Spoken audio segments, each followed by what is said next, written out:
3 dead bananas, nobody's going to eat them. What are you going to do? Bin them? Nah, I'm going to show you exactly what to do with these. First of all, we're going to get a nice loaf tin. Now the thing is, as I've mentioned, and you'll probably hear me do countless times, okay, one of our family, okay, is a, has to be, not by choice, dairy free. That includes anything sort of like with a milk protein in it, so that means soya as well. So, okay, cheating, not going to lie, found this recipe with a bit of work on AI. I used Gemini in this case. Gemini's perfect if you're stuck for something to do, or you want a quick recipe and you want it in your own units and you don't want to go through the hassle, then AI is brilliant, okay? Particularly when you just want to do a simple recipe like this. Have you guessed what I'm going to make yet? Please leave a comment below.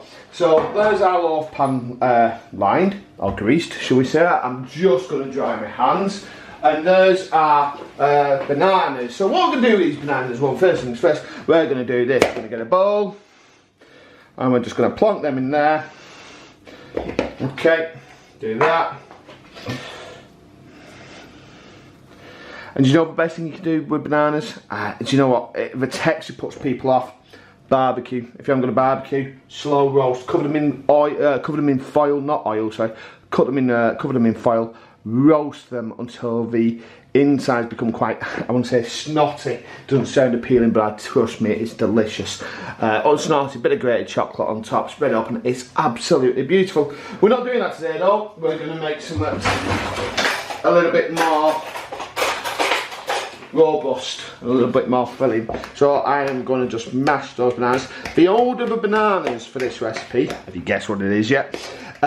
Oh god, that sounded wrong. Have you guessed what it is yet? Yeah, so the older the bananas, the more, I suppose, the more, I don't want to say it off, because off's a strong word, but the closer they are to being binned, okay, and the softer that they are, yeah, that's the best way to go with this recipe. You don't really want chunks. So yeah, if you haven't guessed, okay, I'm obviously making something with bananas, okay, and I'm making a very, very quick, easy banana bread, okay. Not the brightly coloured, although I want to get some food colouring some points so you can get, you know, that bright yellow banana bread and banana cake you see in sort of cafes that buy bread in. So, you know, it's not going to look yellow if you're expecting it to, but it is delicious and a great way, okay, to use bananas.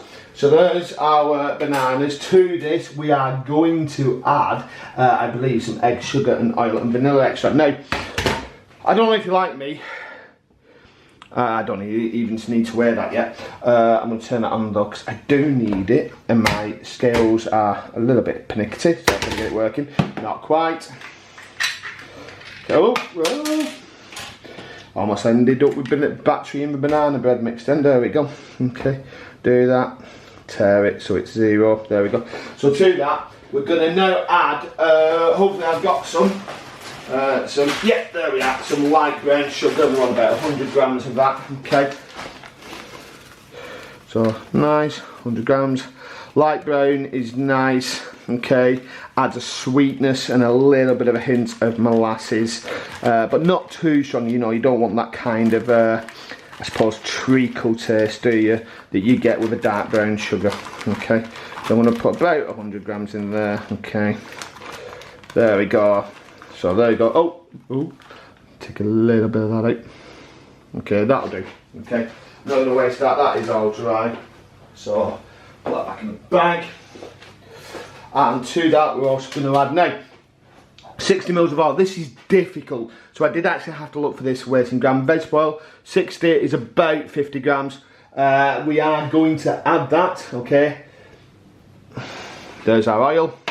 That goes in place of the butter. If you want a dairy version of this, around, and don't quote me to this, but around 70 grams of butter will be more than enough. Now what am I getting? That's right, I need the eggs. And here we almost didn't have the eggs there, but we do. We've got eggs, which is good. Okay. Now when you stir this, it's going to be quite sloppy and it's going to be quite not the best thing to look at. It gets quite lumpy, I suppose, particularly because of banana in there.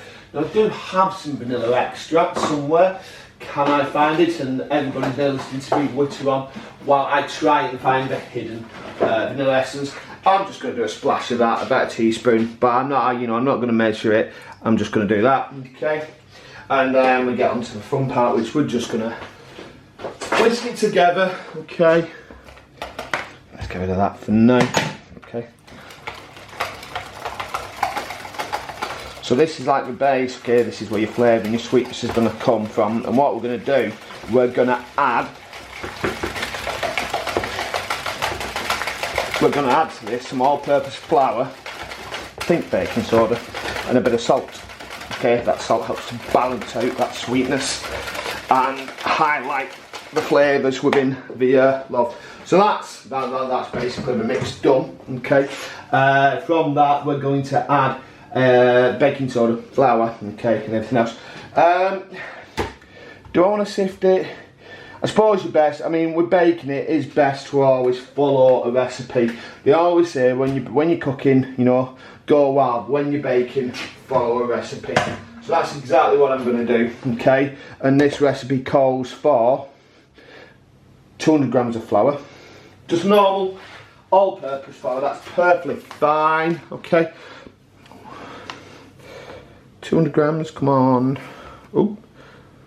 Okay, and this just, I suppose, sifting, just make sure you don't have any lumps within your mixture. You know, you've got that lump from the banana. The last thing you want is dry bread where your flour's not really incorporated into the mixture. You will notice sometimes I get my words mixed up. It is part of my condition, I suppose. But do bear with me. I kind of know what I'm talking about. I also kind of don't, but that's the fun with cooking. You don't need to know everything. Okay, so we've got that. We're going to add to that 1 teaspoon of baking soda. Okay, and that's basically your bicarb, and that's going to give it a bit of lift. Am I right there? Baking powder, yeah, baking soda and bicarb. I am just going to check. You know what? I always get.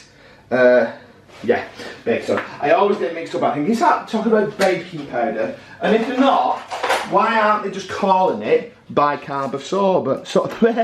Bicarb of soda. If you do know the real reason why it's referred to as baking soda, not bicarb of soda in recipes, please, you know, let me comment below. It would be interesting to know that. So there's our bicarb of soda. And now to that we are going to add just a little pinch of salt, about half a teaspoon, okay? And like I say, that just lifts the flavours a little bit. And now I'm going to do, do I want to do it this way? Again, yeah, I'm on an iron now because I'm just creating washing up, and I don't really want to create washing up. I want to create at least washing up, but I'm going to sieve that through. Okay, I'm just going to make sure all the flour's out of there, and now we can do that. Okay, just breaks pack for lunch, and from here I'm now going to take that into our liquid. Now for this, we're not going to overwork it. We are literally going to get our banana mixture there. Okay, give it another quick whisk. Okay, like that, beautiful. And then what I'm going to do, okay, I'm going to gently fold this in. Now we're folding, we're not whipping, we don't want to overwork it. I think the reason for that is it's going to end up, you want any cake or any bread, you want light and fluffy, okay? Now my folding isn't particularly good, but we're going to do it. I might get a better spoon than that. It's a little bit small for what I want to do, so that's fine. We get a bigger spatula, which I can't find. There we are. So turn and just twist in, and that's my method of folding in. We're literally just gently turning it into the liquid, and when that's done we're going to add a bit more, okay, and a bit more until it's almost gone, okay. So I suppose this is the most, well, I would say this is the most boring part. I find it kind of relaxing. I suppose the most boring part is the cooking for an hour while you wait for it to bake, okay. So whilst you're doing this, what you want to be doing, you want to be preheating an oven Okay, so around 180 or 160 degrees centigrade if you've got fan assisted. Please don't ask me what that is on Fahrenheit. I'm sure somebody can search it up. It's roughly double. I know I'm not quite right on there. Okay, so that's nice and folded in. So I want to now fold in that. That's great. That's that done.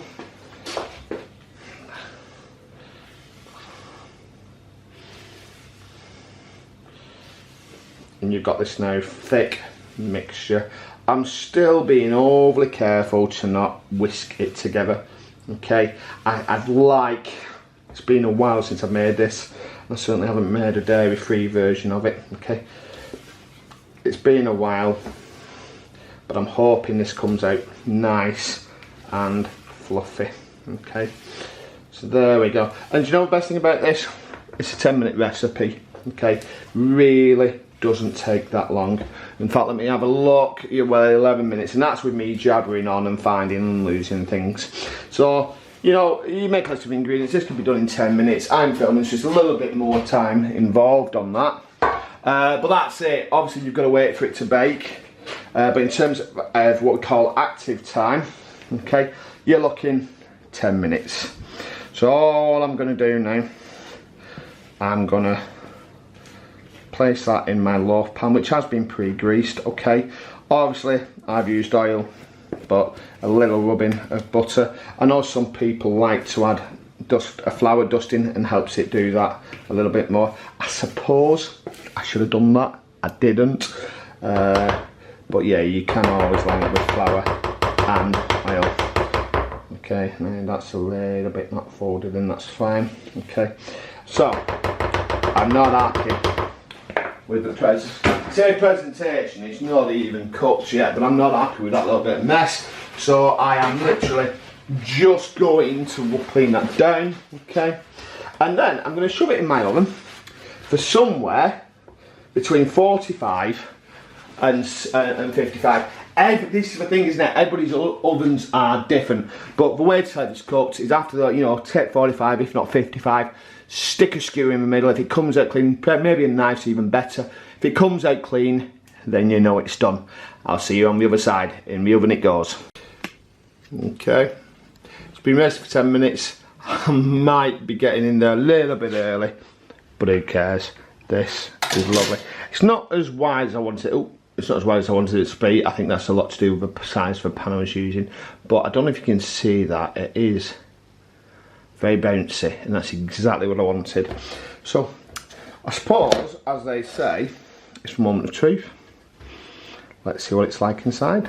So you've always got to have that end piece, haven't you? Okay, this is one for me. Okay, and then there's going to be one for